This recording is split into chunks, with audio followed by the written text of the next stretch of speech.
Hello guys, నేను మీ పరేషాన్ కన్నా. నేను మా అన్నయ్య సరదాగా ఒక చిన్న పని మీద నెల్లూరుకెళ్ళాం. నాకున్న వీక్‌నెస్ ఏందంటే, ఎప్పుడైనా సరే డ్రైవింగ్ చేసేటప్పుడు ఒక చాయ్ తాగాల్సిందే. మా అన్నయ్య వద్దురా అన్నాడు. అంటే మనం వింటామా? చాయ్ తాగంది బండి కదిలే ప్రసక్తే లేదు అని చెప్పేసా. ఇంకేం చేస్తాడు పాపం, వచ్చేసాడు. బాబాయ్ నేను చాయ్ తాగడానికి వెళ్తుంటే ఒక పెద్దాయన నన్ను పిలిచాడు. నాకు ఒక చాయ్ ఇస్తావా అని అడిగాడు. అందులో ఏముంది, మనం ఇలాంటి దాంట్లోకి ముందే ఉంటాం కదా. సర్లే అని చెప్పి ఆ పెద్దాయన కోసం ఒక చాయ్ తీసుకున్నా.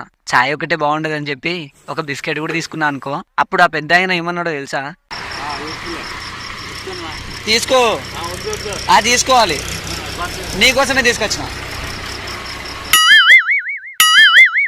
బుద్ధున్నా నీకు వద్దా నుంచి చెప్పాలి. ఏ పడేయకూడదు, అది తినాలి. తినవా?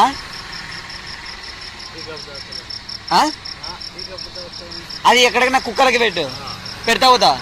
కంపల్సరీ పెడతావుదా? కుక్కలకి పెట్టు అది. సరే మరి. అది కుక్కలు పెడితే పుణ్యం వస్తుంది అనమాట. అయితే ఆ బిస్కెట్ కుక్కలకి పెట్టేస్తా అన్నారులే. చూడు మావా, మనం ఏదైనా హెల్ప్ చేస్తున్నామంటే అందులో మనం ఏం ఆశించకూడదు. నేను ఈ పెద్ద ఆయనకు చేసిన సాయం పెద్దదైతే కాదు, కానీ ఆయన ముఖంలో అట్లీస్ట్ ఒక చిన్న చిరునవ్వు చూసినా కదా, అది చాలు ఈ డే మొత్తం హ్యాపీగా ఉండడానికి. మావా, నీకు కూడా ఎలాంటి వాళ్ళు ఎవరైనా కనపడితే పక్కా మీకు తోచినంత సాయం చేసేయండి రా మావా. అండ్ అంతేకాకుండా లైక్ ముఖ్యం పిగిలా.